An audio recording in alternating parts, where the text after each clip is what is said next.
মৰমৰ ছাত্ৰ-ছাত্ৰীসকল আমি আজি চেপ্টাৰ 3 অসমত ব্ৰিটিছ বিৰোধী জাগৰণৰ বিদ্ৰোহ কৃষক বিদ্ৰোহ এই পাঠৰ MCQ খিনি আলোচনা কৰিম।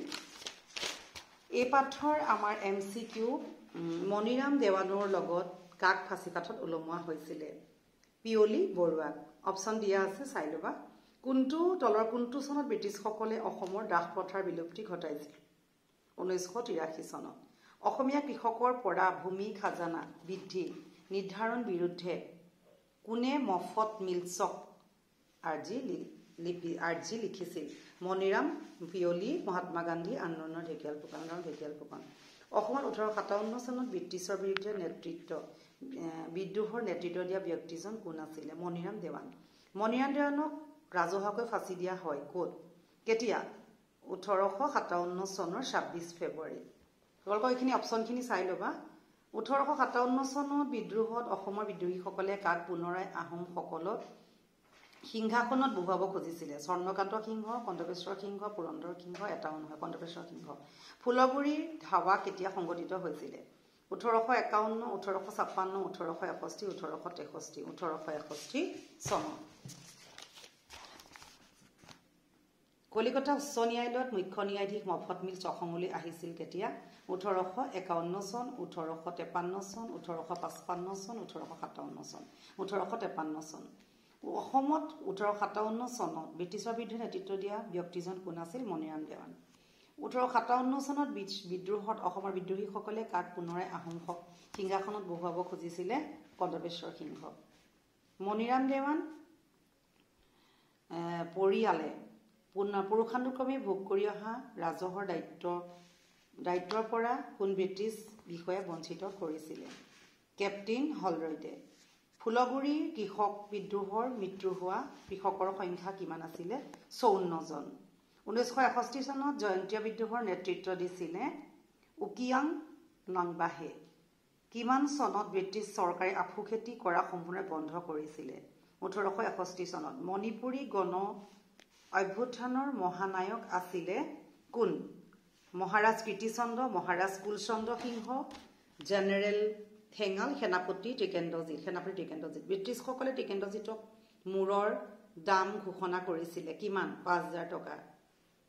1881 চনত উত্তৰ কাছাৰৰ জয়ন্তীয়াৰ বিদ্ৰোহৰ নেতৃত্ব কোনে দিছিলে? সন্মোধন কাছাৰীয়ে। অসমৰ প্ৰথমটো জাতীয় শিক্ষানুষ্ঠান তিলক সুৱৰ্ণী ফুল স্কুল গুৱাহাটী কিমান চনত প্ৰতিষ্ঠা কৰা হৈছিলে? 1921 চনৰ জানুৱাৰী মাহত, 1921 চনৰ ফেব্ৰুৱাৰী মাহত, 1922 চনৰ এপ্ৰিল মাহত, 1922 চনৰ ফেব্ৰুৱাৰী মাহত, 1921 চনৰ ফেব্ৰুৱাৰী মাহত।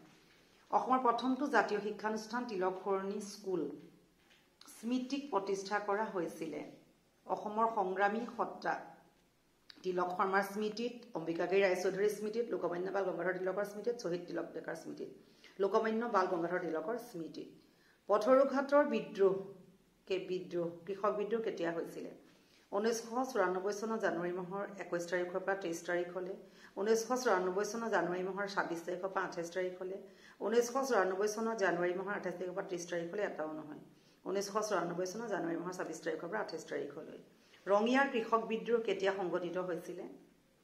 1961 চনৰ 17 ছেপ্টেম্বৰ, 1871 চনৰ 17 ছেপ্টেম্বৰ, 1893 চনৰ 24 ছেপ্টেম্বৰ, 1894 চনৰ 17 ছেপ্টেম্বৰ, 1993 চনৰ 24 ছেপ্টেম্বৰ।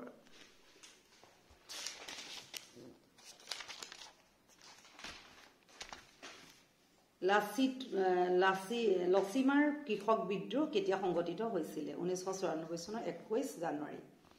অসমৰ স্বাধীনতা সংগ্ৰামৰ ইতিহাসত প্ৰথমগৰাকী মহিলা শ্বহীদ কোন? মালতী মেম। মনিৰাম দেৱানক বিচাৰ কৰিছিলে কেপ্টেইন হলৰইডে। মনিৰাম দেৱানৰ ৰাজহুৱাকৈ ফাঁচি দিয়া হয় 1858 চনৰ 26 ফেব্ৰুৱাৰী। ব্ৰিটিছে কিমান চনত টিকট কৰ প্ৰৱৰ্তন কৰিছিলে? 1858 চনত। ফুলগুৰিৰ ধাৱা কেতিয়া সংঘটিত হৈছিলে?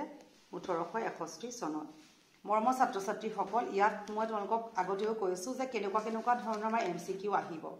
কিছুমান আমি কাৰেক্ট কৰিব লাগিব, কিছুমান আমি অপশ্যনটো শুদ্ধটো বিচাৰিব লাগিব। গতিকে আমাৰ ভেৰাইটিজ থাকিব। কিছুমান আমি নিজে ইয়াৰ পৰা বিচাৰিব লাগিব যে কোনটো শুদ্ধ, এছাৰশ্যন মই এতিয়ালৈকে আলোচনা কৰা নাই তোমালোকে কিন্তু ভিডিঅ'বিলাক ভালকে কৰিবা MCQ বহুত ইম্পৰ্টেণ্ট যথেষ্ট টান হয় ছ'চিয়েলখন চনবোৰ মনত ৰাখিবা হিষ্ট্ৰী পাৰ্টটো সেইকাৰণে আগত আলোচনা কৰিছোঁ লগতে ভিডিঅ'টো লাইক কৰিবা শ্বেয়াৰ কৰিবা নতুনকৈ সকলে ছাবস্ক্ৰাইব কৰিবা থেংক ইউ